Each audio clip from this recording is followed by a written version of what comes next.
Hey everyone, welcome to Tuesday with Pastor Dan. Good to be back after my absence, out and away, out west. Rather fitting that in this little book here it pops up with this devotion being out west. Most of you know as that I grew up out west. I grew up in Wyoming, and out there in Wyoming, in our history class, it's always interesting when Bethany and I talk about like what we learned about in history that was kind of specifically different.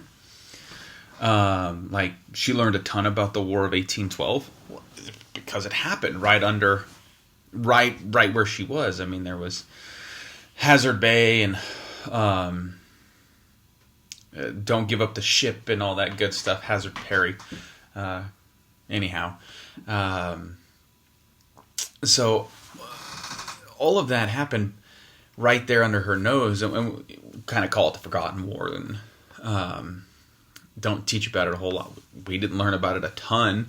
We knew that there was a War of 1812, and the British tried to come over and all that, but we didn't really go into depth about it. And in the same way, she didn't learn as much as I did about Native Americans and culture and history and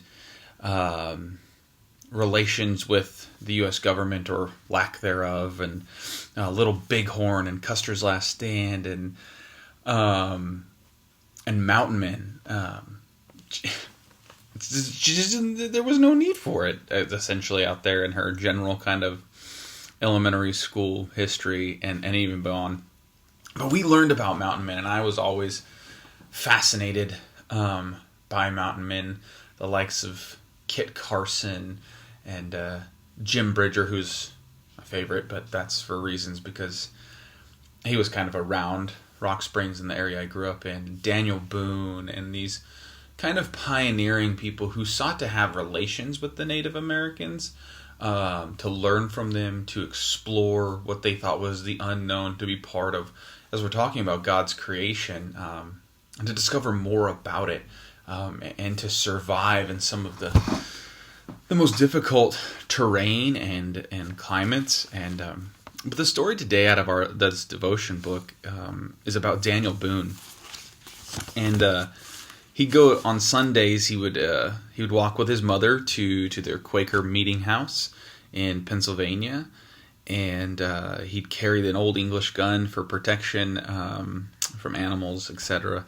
And on the gun's butt, it said D. Boone, 1746, my mother church gun, and church is spelled Chirch, that he had carved in there.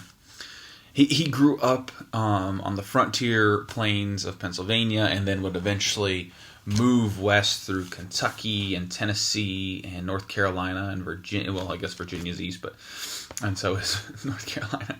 But he learned from his father how to be a carpenter, how to hunt, how to farm, tan leather, work a blacksmith's forge, and from his mother he got his faith. He inherited her religious convictions. He becomes a restless pioneer, and he walks westward, blazing this trail, mapping routes, finding ways forward through the harsh environments that are some of those areas. And he was seen even at 82 years old hunting by himself in Nebraska. The point of this is in a letter he wrote to this pioneer man, this strong-willed, powerful individual, wrote in a letter in his old age to his sister. He says, I am as ignorant as a child. All the religion I have is to love and fear God, believe in Jesus Christ, do all the good to my neighbors and self that I can, and trust in God's mercy for the rest. I know Bethany essentially preached on this text, love God with everything you have, and this neighbor is yourself just a couple weeks ago, but in a simpler time, we would say, I think in different ways it was not simpler, it was more difficult, but less distracted time, more focused on surviving and being, and it washed down to that. Faith can be as simple as we need it to be, as we want it to be, because it's about loving God with everything, and then loving our neighbors and ourselves. And then trusting God. I love the end of it. And trusting God His mercy for the rest.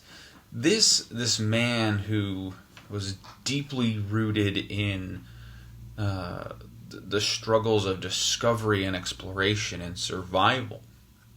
We're not quite there anymore. So much is unknown to us, but so much is known to us, and we're fed it, and we try to overcomplicate so much of who we are and what our faith is about, when sometimes if we just kept it simple, if we just loved God and then loved everyone around us as ourselves, how much easier, I think easier is the word I do want to use here, would our lives kind of boil down to. We'd have less distractions and less things to grasp onto and less things to draw us away if it was just God and neighbor.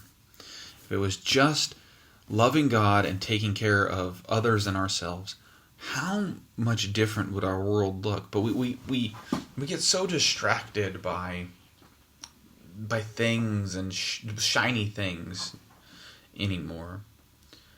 So I encourage us to keep it simple, keep our faith simple.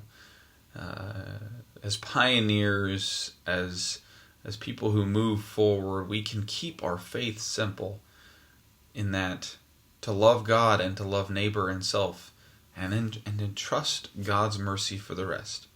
May you all have a blessed week. I hope to see you soon. Bye.